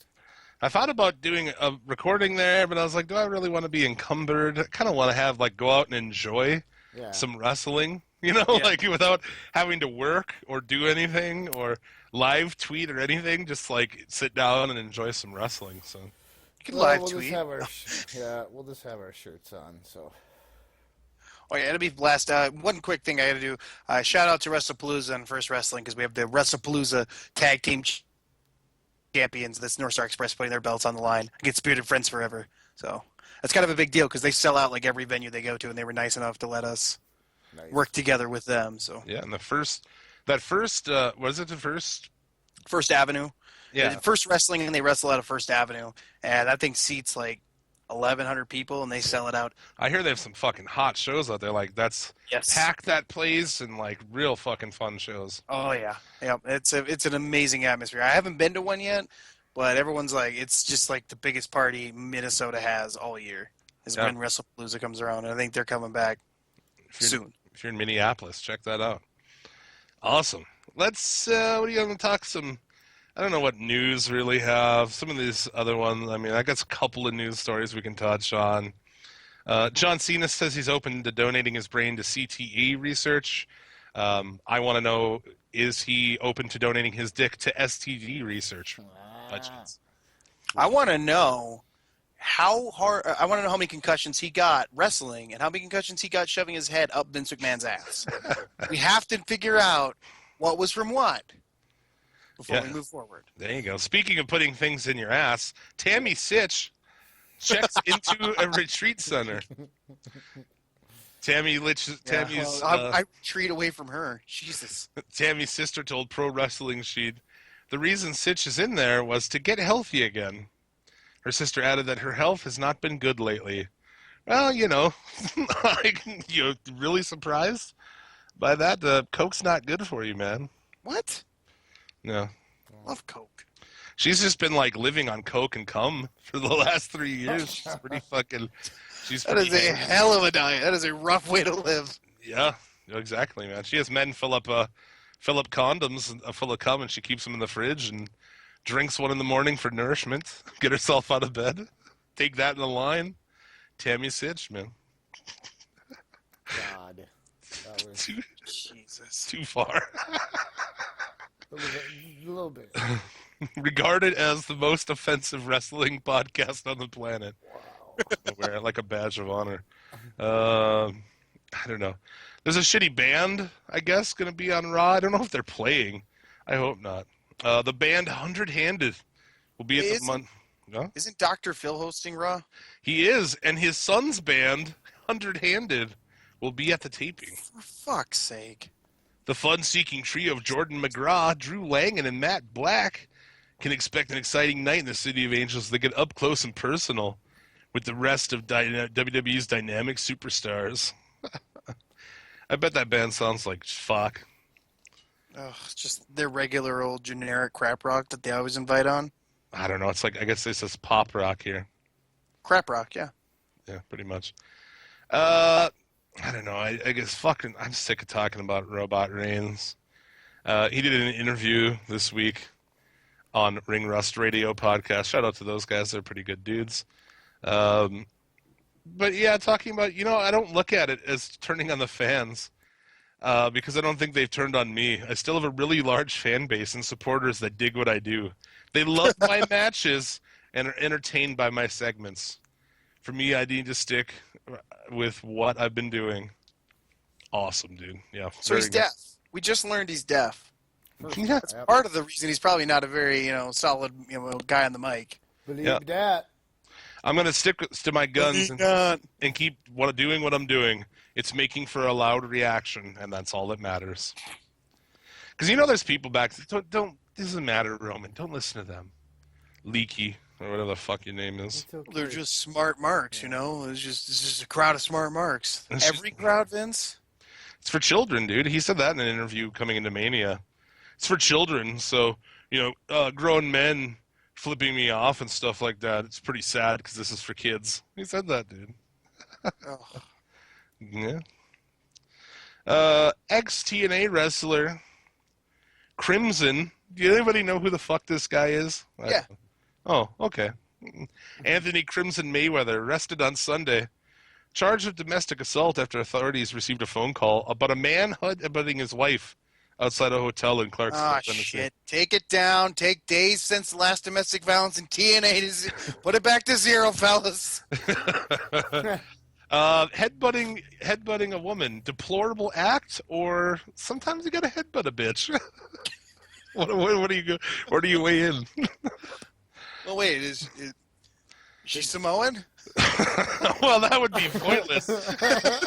Why would? That's what I'm getting at. Like, for a Samoan, all right. According to WWE logic, headbutting a Samoan is kind of like foreplay. So maybe there was like some miscommunication here. How did she sell it? That'd be great if she no-sold him. I'm sure, like a motherfucker. Dude, you strike a woman and they're gonna sell that shit hard. They turn into pro wrestlers. They turn into like fucking Kurt Hennig style sellers when you fucking hit them, man. Fly around that room. Yeah, they take crazy bumps. You give them a punch, they do like the full backward flip bump, Like a Shawn Michaels into the turnbuckle, sort of flip over. They sound like Shawn Michaels selling for Hogan, man. Yeah. I weigh in on sometimes you got to headbutt a bitch. I'm saying it. Really, I'm just trying to like get those people who would be offended by that to like go on Twitter and be like, "This podcast says this," and then all those fucking people will come over and listen to it. I'm just trying to drum up heat, man. Really. Can you believe that he said that sometimes you just have to headbutt a bitch? I'm surprised we haven't had any of that yet. I think it just goes under the radar. Well, it is a wrestling podcast. I don't think anybody there's no like social justice warrior women listening to it. Oh, I don't know. I ran into the Brie Bella army on Twitter and shit before. Yeah, They're out there. That's for you. You sought them out. Not really. Well, yeah, you did. talk Yeah. shit about Brie. Oh, okay. Hashtag seeking that them shit. out. Everybody sees that. Yeah. Yeah. Yeah, where this is just a podcast. It's not like they're gonna tune in and then get offended. I know the other wrestling podcasts that have like bigger bases, they run into that kind of shit. I'm almost happy that we kind of have our little like level of what we have where none of those people are listening, so we can say whatever the fuck we want. Don't even. You'd love the heat. Don't even. I do. You would bask in that heat of like the like if your Twitter mentions were just like hundreds of women going, "What is wrong with you? How can you say you gotta headbutt a bitch?" And you're just like, "Well, sometimes you gotta headbutt a bitch." My cock would be so hard if that happened. I'd have to jack off right there. Heel heat turns me on. Fuck, I don't even know what's happening anymore. That's when this show gets good, when shit goes off the fucking rails. I guess we can talk about Raw briefly. Yeah. So we touched on quite a bit of it. I was really excited to read that Cruz showed up and had a pretty good match. Yeah, it started off Vince comes out and he ends up giving Shane control of the show temporarily, which he didn't mention. They had to clarify later. So dumb. But whatever. And it didn't change anything, and he didn't even come out again, Shane. It'd be like going to commercial, he'd be backstage talking to somebody. Yeah. So I just thought his presence in it was really poor. It Yeah. was really poorly done, but the show itself was pretty decent. Booking was good. New Day defeated Sheamus and Barrett. Of course they did because they got beat the night before. But we saw this is coming. But Barrett got kicked out of the league. They destroyed him. That picture of Barrett on the outside, like sitting with his head on his hand, all like smiling. It's one of the best memes I've seen. So I don't know if he's done soon. Is that the deal? Or Yep, June. June. Yep, he's gonna go. According from what I've heard, from what I read, it was like he wants to actually try boxing. Really? Yeah, which he was like a pretty. He was a good boxer, wasn't he? Yep. Yeah, he had like a really good amateur record. I think he even like did well like in the Golden Gloves, if I'm not mistaken. Like he was actually like a Golden Gloves boxer and had an avenue to be a pretty good boxer. But at this point, it's like, dude, you've been out of it too long. Maybe. I mean, I'm definitely identify with people being like, "Fuck this! I'm sick of how they're using me," and you know the shit you're doing every week is fucking ridiculous. So I don't have a beef with that. Wyatt's come out and attack him. Also, I think he was taken out so that it evens up the Wyatts and the League of Ordinary Jobbermen 3-on-3. So I guess that's what the Wyatts are doing. But yeah, they kind of turn face, I guess, by attacking those guys. Sasha Banks defeats Summer Rae in a kind of nonsense short match. Summer Rae's terrible. Yeah. What they should have done with the Wyatts is I think they should have them come out and kind of because you need a heel stable because they're gonna do rumors of doing away with the Authority stable. Yeah, they're doing away with that shit. So you need kind of some sort of heel. So it's about fucking time. I think you should have had the Wyatts come out and attack a couple different people throughout the night. Like one or two more people, you know. Yeah, that'd be good. But then they would have been seen more than once, and we can't have that. Yeah, that's true. Yeah, Cruz debuted, which, you know, they kind of said, like, coming up next. I was like, I don't know. They tried to introduce these guys, but they did it right now, like, on the spot. What was with that, dude? If you knew you were going to debut these guys, at least, like, you know, tease it. I miss the days where I was going to say, I miss the days where you'd let them do, like, vignettes before they showed up. Dude. Like, when Randy Orton had, like, his injured arm and he spent, like, months talking about how great he is. Like, I got him over. Yeah, well, that's the thing is, like, these guys come up and these main cards. And also, dude, if you need to be introduced to these guys, step your fucking fan game up. Jesus Christ. Watch NXT. Find out who these people are. They're like, well, I don't know who this guy is. Fuck. And he defeats Tyler Breeze, which is nonsense. Yeah. Everybody defeats Tyler Breeze in just pretty much a squash match. But it was good to see Cruz. I think he's great. I just fear what they're going to do with him. Well, a ripped guy like him probably will go pretty high. He needs to develop something. You know, I figured they'd have him do that before he got here because he can't just be smiling, happy to be here, black guy forever. You know, that's True. Not going to work, man. He's just nothing. He's just a guy. He comes out, he smiles. He's great in the ring, but he's nothing else. I got an idea. Let's put a purple top hat on him and give him a cane. Yeah. Black guy. Pimp? No. Pimp. Pimp. Savage from the woods? No. Dancing, singing? Rapper. Yep. There you go. Roman Reigns, you know, that whole setup in the ring. Everybody's music kept hitting when they came out. So they set up the four-way for later in the show. And it was Jericho, Styles, Owens, and Zayn. Only for Zayn to be, you know, kayfabe injured later by Owens, which is a good call. Owens and Zayn can go off and do their thing here. Yep. And Styles will be the sacrificial lamb. And then Corbin came out, cut a shitty promo. You know, Ziggler made him look pretty good, but double count out. They also announced the Vaudevillains will be debuting on SmackDown, which is happening I guess tonight, so I don't know what happened there. But the Vaudevillains, we always said, like, that's not really a main card fucking gimmick, I didn't think. No. It's not a main event gimmick. No. That's for sure. You're going nowhere with that on the main card. Yeah. And there's people who do that shit on the indies like a million times better than that. Hey, What- we had one up here. Eric Wright. Exactly. That guy's great, man. He drinks Yes, the he fucking is. he drinks the The tonic, tonic water. and hulks up and shit. It's genius. Yeah. He's great, man. We had a match with him and Cody Rice, who uses baby oil. Yeah. The Husky Heartthrob. He's this really heavy set guy who wears like the span or the Yeah. yeah. Anyways, and he uses baby oil on his chest, and it was baby oil versus tonic water because the baby oil is supposed to rile up Cody Rice, and the tonic water. It was a great comedy match. That's awesome. That guy too, I saw like someone had a picture of him sitting in the crowd during the match eating a piece of pizza and they're like, meme this. And Yep. I just memed it like 10 times with like the worst shit I could come up with. Like, done. They're like, I don't think I've seen that page ask for people to meme things again. Yeah, you asked for it. Fuck. Miz defeats Zack Ryder. They had his dad kind of into this. They have no idea what to do with that IC belt. No, yeah, exactly. Ryder's dad kind of knocks Miz down, then Maurice, is that her name? Whatever the fucking Miz's wife's name is. Comes, slaps him, and whatever. I mean, it leads to the Miz winning, and she's going to be with him now because she's on Total Divas next year. So Ugh. there you go. Good stuff. The formal presentation of the women's belt was stupid. Dude, I wanted to talk about this vignette. First I thought it was like a travel Puerto Rico commercial. And it's actually repackaged Primo and Epico, the former Matadors. How many times they got to be repackaged?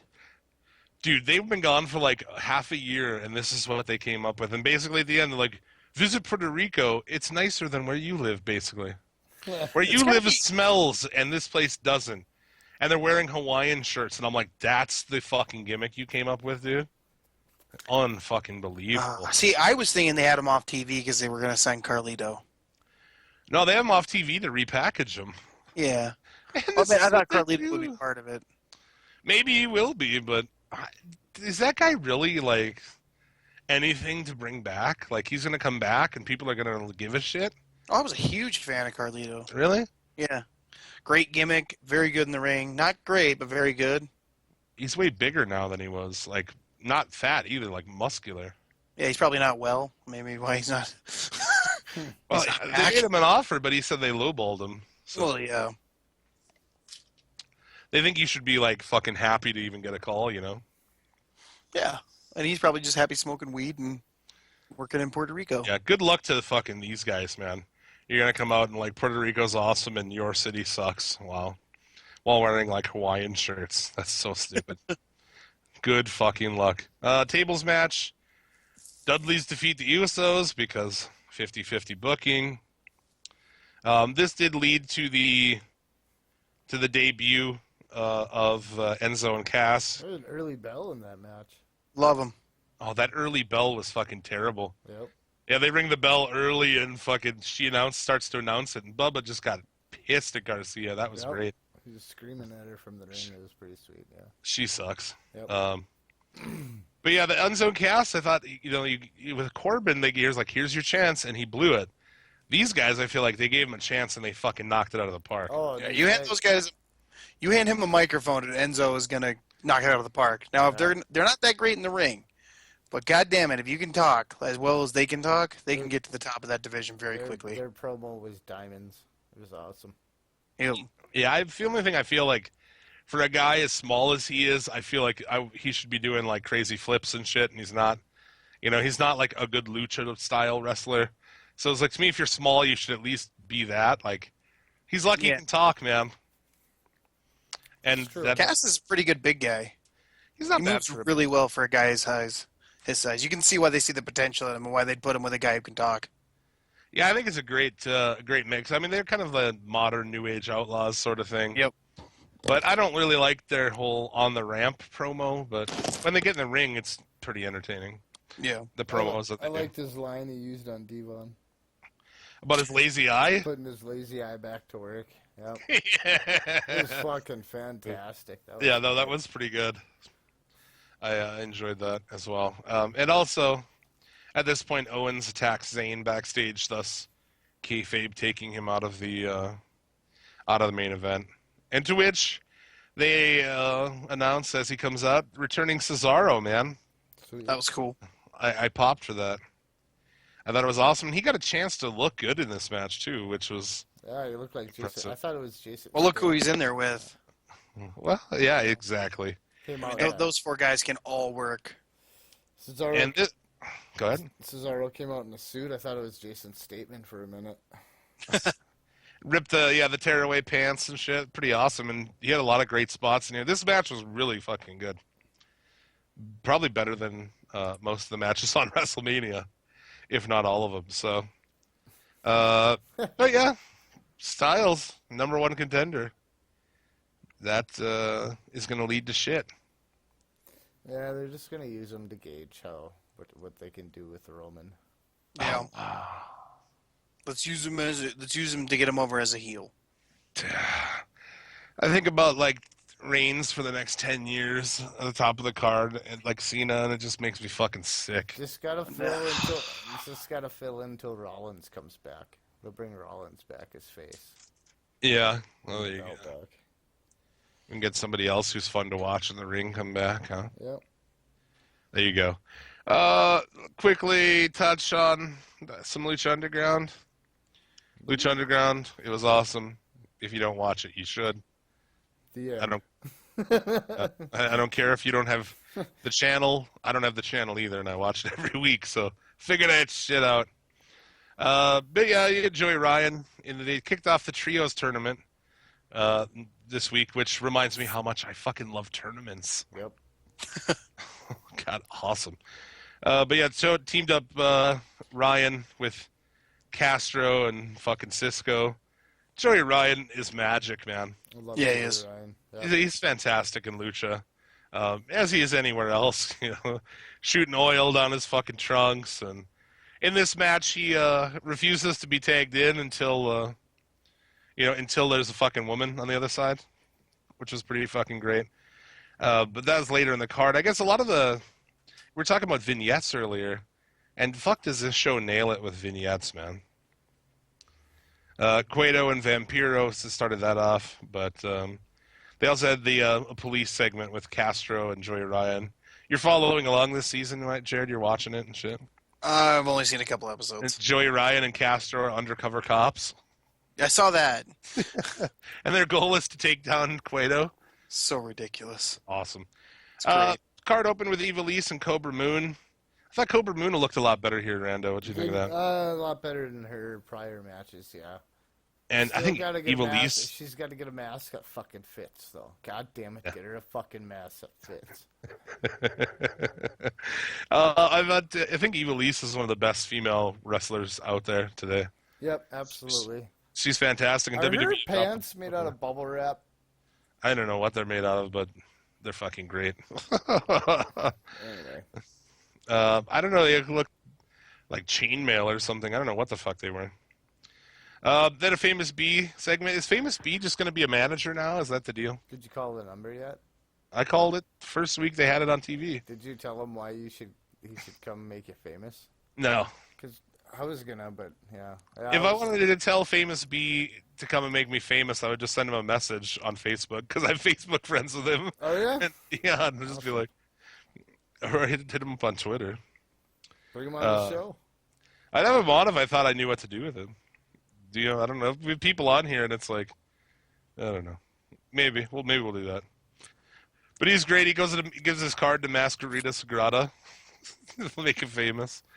Pretty awesome. Mac and Sexy Star also in a backstage. The Mac is terrible at that. I love that guy, but he's bad at acting.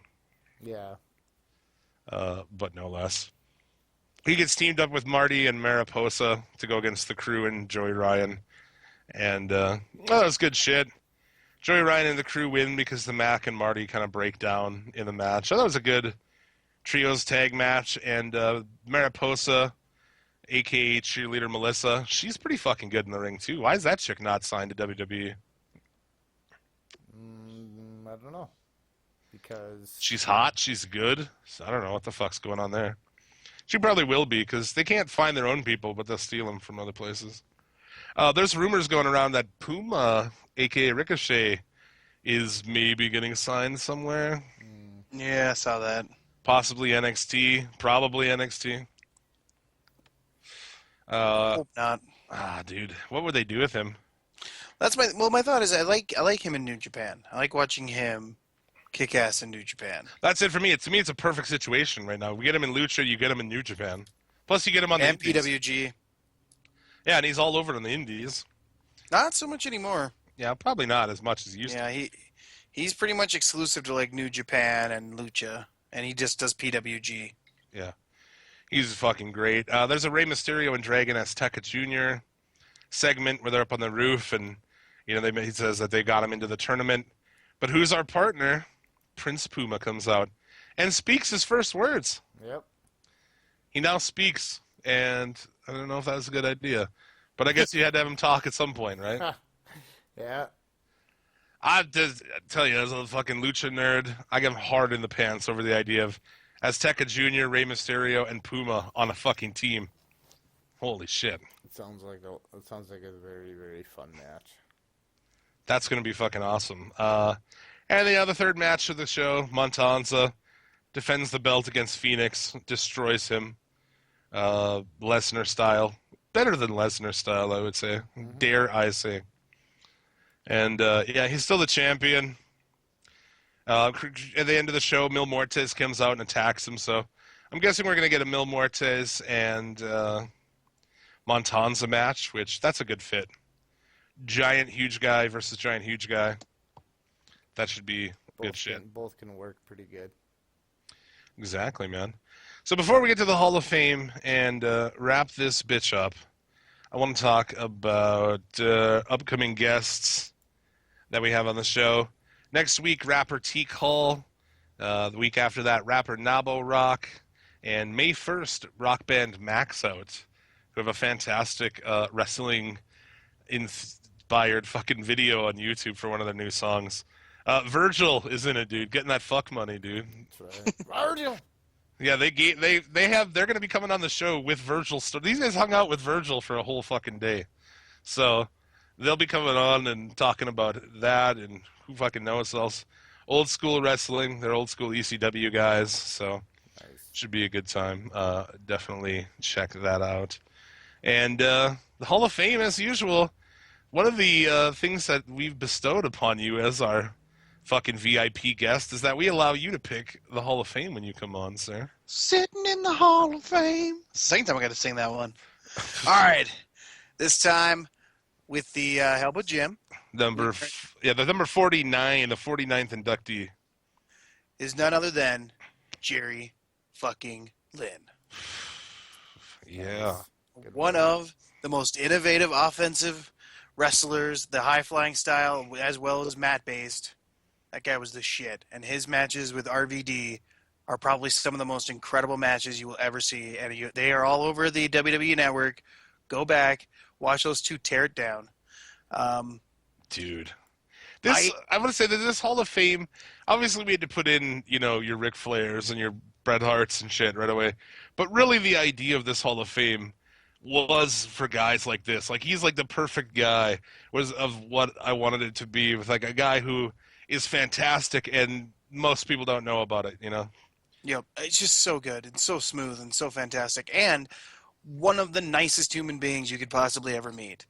I got to I got to go to his retirement match, the last effing show they called it, and he wrestled in a 4-way with X-Pac and excuse me, God, I'm blanking on the other two. Horse the Psychopath, and I can't remember the fourth guy. And it was a fun match. I mean, they tore the house down, and then they hugged, and Jerry Lynn literally stood there, or walked around the ring and like shook hands with every single fan, and he just embraced that moment. And like every wrestler I've talked to is like, he's the only guy they believed it was actually a farewell tour for, because he's such a genuine guy. When he was like, "Guys, I'm done," he was actually done, and he hasn't been back since. He does like training spots for some companies out in Minnesota and Wisconsin, but not a lot. You don't hear a lot from him anymore. But that match was Horace the Psychopath, JB Trask, There it is. and Yep, Sean Trask. Yep, and Walden. X-Pac. That's one where X-Pac tore his asshole open, had to go to the hospital on a Bronco Buster spot. Yep. Good luck. Yeah, he currently works for Ring of Honor as a agent slash producer, Good for him. which I Yeah. think he's great in that. Like, dude, Oh aging yeah. matches, especially like in Ring of Honor, that's great, man. Yeah. And he just did a seminar for Primetime Wrestling out in Minnesota. So I know he does some of those training seminars. And just like everyone I've talked to have met him, have said he's like the absolute nicest human being. Like Darren Corbin, if you get like 2 seconds to talk to him about Jerry Lynn, like Darren Corbin's eyes like light up and he gets so excited. You can hear him talk about that on the Fully Loaded podcast, episode Yes, 1. sir. Yeah, man, we gotta plug that too. The Fully Loaded podcast on our channel, monthly. You interview people. This time was Eric Cannon. That was good shit. Also, the past Gangrel, Darren Corbin. Yeah, only 3 of those. So I try to get them done, but I'm also a procrastinator, and I also have a lot of other shit I'm doing. Yeah, exactly. So, but The new one with Eric Cannon is up now, so check that out on our channel. that was a fun one. Yeah, man, and then the guy is great, and that's something that just never really got a big spot. I mean, he was in WCW for a while. It was weird when he was wrestling as Mr. JL for a while with a mask on and shit. Yeah. But he had a lot of good matches in that's the thing. He has good matches in WCW, ECW, and WWE. Yeah, he was the light heavyweight champion in WWE. Right, he Yeah. was there for a couple of years, Yep. and looks like he wrestled in TNA from 2002 to 2007 too. So He was TNA. I think he was the TNA X. I think he was the first ever X. Ooh. If I'm not wrong, I'm thinking that off the top of my head. Let's I was- see. He was the is he- ECW World Heavyweight Champion. Yep. I think he was the first. I know they called him like the Godfather of the X division. Yeah, let's see. TNA Tag Team Champion twice. Once with AJ Styles, once with Amazing Red. Yeah, 2-time TNA X Division Champion. And, yeah, he held a lot of belts. Actually, yeah, 1-time Light Heavyweight Champion in WWF. So, The ROH World Champion once. yeah. I think might have been twice. Ring of Honor once. Yeah. Yep. So, Yeah, just awesome, man. If you haven't seen, if you're like, who the fuck is Jerry Lynn? Dude, go on the network, search that shit out. Yeah, find any match with him and RVD. Like him and RVD had like the craziest and most amazing chemistry like you will ever see. I think it was like living dangerously. Right. I had to post up on Twitter the other day making a point about, people who think that it's awesome. WWE is awesome right now. Obviously didn't grow up watching, what did I put on there? Like Flair Vader, Dusty versus the Horsemen, and no, it wasn't Flair. It was Sting and Vader, and then like fucking Flair and Dusty. And I was like, what was the best shit from ECW? And I was like, dude, fucking Jerry Lynn and RVD. Those are the best matches that ECW had. Probably, well, they had some other good ones too in there, I guess, when they had the Luchadors. But those matches are magic, and yeah, Jerry Lynn is fucking awesome. If you want to learn how to wrestle, and that guy's coming near you, definitely check that out. Worth your time. So yeah, the 49th inductee to the Suplex City Limits Hall of Fame, the most prestigious podcast or Hall of Fame in all of podcasting. There you go, Jerry Lynn. That's gonna about do it for this beast. You guys got anything else? I'm good. Oh yeah, Nakamura, Sami Zayn could be match of the year. Fucking magic. Yes. Yeah, we shot rope all over that on the last episode. Yeah, I just It was so good. Yeah, I was like marking out and popping for like him just doing like flipping his hair. I said on the show, like I seriously like popped when he flipped his hair. how does a guy who doesn't speak this language have like more over than anyone else? It's just charisma. The guy just oozes charisma. He's my favorite. He's been my favorite wrestler for like the last 5 years. Yeah, is it spoiling if I say who he wrestles in the upcoming tapings? I'm not gonna. Well, I'm not I gonna haven't say. seen it. I haven't seen it either, but I heard who he's wrestling. Obviously, in the upcoming tapings. What's that Perfect 10 guy? Oh, poor guy. And somebody else who is like, oh fuck, who was it, man? That guy and some other fucking the Drifter. Oh. So yeah, get excited for Nakamura versus fucking Samson. Good God, that Hey, Samson guy. I'll watch the shit out of that match because Nakamura's gonna beat the piss out of him. Well, yeah. I question is like Nakamura is like, this guy should be undefeated in WWE his entire run, not like, how long is he under contract for? That's how long he should be undefeated for. Yeah. But we'll see where that goes. But Hopefully, anyways, I just had to shout that out. I look forward to being able to at least talk about that shit on NXT and eventually the main card because they're paying him a ton of money. So I can't imagine they'll spend a lot of time in NXT, but we shall see. So that's going to do it for this episode. Like I said, next week, rapper T. Cole. He's got a new album full of wrestling-inspired fucking rap songs. It's badass. Definitely worth checking out. And that'll do it. Fully Loaded Wrestling. Turmoil. Fargo. Yep. April 15th and 16th, Fargo, Detroit Lakes. And then Minot, May 20th, Bismarck, May 21st. Bismarck. Mandan. May 21st. If you're anywhere near there, there's your chance. You come out and meet all three of us. Buy all three of us a beer. Bam. Hell yeah. Good shit. All right, gentlemen, that's going to do it. Until next time, as always, may you get all of the dick and or pussy that you desire. And remember, a winner is...